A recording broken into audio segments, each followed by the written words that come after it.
قائمة ممتلكات نظيف وزوجته زينب، تكتبوا ولا معاكم حاجة تشيلوا فيها؟ عبد اللطيف زكي وأولاده خالد وشريف.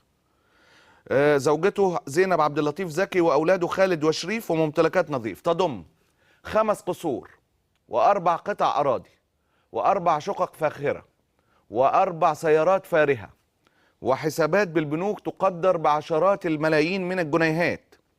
وتبين أن رئيس الوزراء الأسبق يمتلك 3 قصور مقامة على 5 أفدنة في منتجع وادي النخيل بطريق مصر الإسكندرية الصحراوي، قيمة كل قصر 25 مليون جنيه.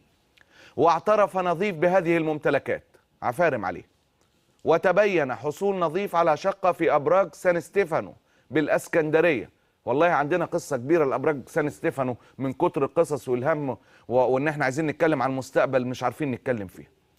التي يمتلكها رجل الأعمال المحبوس حاليا هشام طلعت مصطفى، وذلك على مساحة 390 مترا على دورين بنظام الفيلا وعلى البحر مباشرة، ويتجاوز ثمنها 25 مليون جنيه.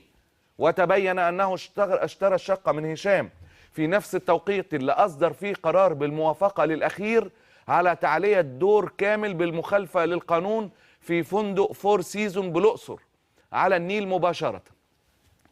ده مش كلامنا عشان ما يطلعش حد من الناس اللي بنقدرهم ونجلهم في جهاز الكسب الغير مشروع